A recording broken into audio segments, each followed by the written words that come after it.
there's a big difference between open-world games with lots of content, which many have, and those with a lot of creatively designed content, like you'll find in the Elder Scrolls V Skyrim. The fifth version of Bethesda Game Studios' long-running role-playing series is an incredible game, a colossal fictional world that constantly surprises. Even after over 100 hours of play, you'll still uncover quests and items and characters that lead to undiscovered territory and unexpected results. Not only is Skyrim one of the best games of 2011, it's one of the best role-playing games ever made. Where are they taking us? I don't know where we're going, but Sovngarde awaits. The world of Skyrim, a mountainous tract of fantasyland lashed by spines of rocky mountains, forests, vast fields, and crumbling catacombs, is brought to life through a staggering attention to detail. The visuals are stunning, from the swirling mists along distant mountaintops to the incredible detail etched into every weapon, spell effect, piece of armor, and every structure. Within this space, you're given the freedom to live however you want. Buy a house and line the shelves with books, attack everyone you see, follow along with quest assignments, or simply wander. It's really up to you. I doubt anyone will experience the story of Skyrim in quite the same way. You could do the main quest first, figure out why the dragons have returned and how you're tied up in their fate. You could visit the College of Winterhold for magical training, visit the Dark Brotherhood if you're a nefarious type, or call on the Companions, the Skyrim equivalent of the Fighters Guild. After a few hours, your quest log will be filled with tasks, from more substantial side quests to an ever-growing checklist of miscellaneous tasks. Since the days of Oblivion, Bethesda's learned a lot about how to make characters feel less artificial. Conversations flow naturally, instead of mysteriously pausing the flow of time after you say hello. Animations can sometimes be stiff, and character models, specifically faces, still look a little awkward. But overall, what you find in Skyrim is a dramatic improvement over previous Elder Scrolls games. Not every story told in Skyrim manages to impress, but given the vast amount of content contained within, that so much of it is interesting is a remarkable achievement.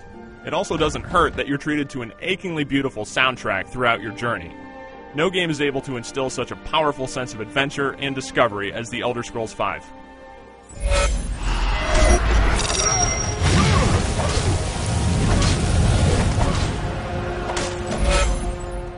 When you're not charging across the countryside through fog, snow, and sun in search of your next conquest, you'll often be fighting. The same basic ideas of Bethesda's franchise still apply here for character development and leveling, but differ in quite a few ways. At the beginning, you only select a race. There's no need to select major skills or anything like that. Instead, you're given the freedom to pick what you want to specialize in after you've had the opportunity to try it out firsthand. Leveling in Skyrim happens through skill use. Shoot a fireball and your destruction magic will increase. Make a potion to level your alchemy skill. Craft armor to boost your smithing. Once enough of these skill categories are leveled, your overall character level increases. You are no longer forced to make so many important decisions at the character creation screen. Instead, you make decisions at your own pace, so it's easy to avoid making choices you'll later regret. The resulting experience simply makes more sense, and it's easier to see the effects of your decisions. Leveling also gets you perk points, which can be spent immediately to learn new abilities, or stored in case you aren't yet sure what you want to do. For example, level one-handed weapons to gain damage bonuses and even the chance to decapitate. Though the weapon combat system still, like in Elder Scrolls games past, can feel floaty, like you're slicing at air instead of through the flesh of enemies, the combat does get better if you choose to invest in related perks. Though there's still room for improvement, the close-range weapon combat is the best it's been in the series, and the third-person combat has been much improved. The spell system has received a number of changes as well, for the better. Spells can be set as active in both hands and cast independently. That means you can shoot fire while healing, or cover yourself in a magical shield while summoning a demon. It's a sensible, flexible system, and one that gets better once you unlock dual casting abilities that let you cast the same spell from both hands for enhanced effects.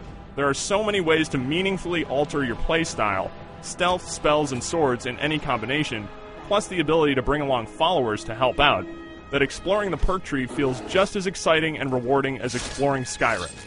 That leads to the other major upgrade system, Dragon Shouts. You don't need magicka to cast these, so if you've been ignoring spells, you can still breathe fire, slow time, blast force waves, shout ice, and call in dragons. Learning more shouts is tied to exploration. Finding word walls around Skyrim expands your collection of abilities, but you can't actually activate any shouts until you've fought a dragon and absorbed its soul. Dragon encounters happen all over Skyrim. Some beasts patrol the same areas, but others will randomly show up across the landscape, assaulting you in the middle of a fight with something else. While the scale is impressive as the dragons are huge, the encounters do tend to become somewhat repetitive as dragons repeat the same behaviors. The excitement of fighting a dragon wears off after a few fights, but they're always worth fighting to expand your skill set. Plus, even if you're not going to fight them, they look pretty damn cool. Though Skyrim gets so many things right, not everything's perfect. As tends to be the case with games this big, there are bugs, which can be as minor as glitchy character models, to as strange as teleporting mammoths, to as irritating as broken quests. Expect to find bugs on your tour of Skyrim, but don't expect them to be serious enough to damage the experience that much.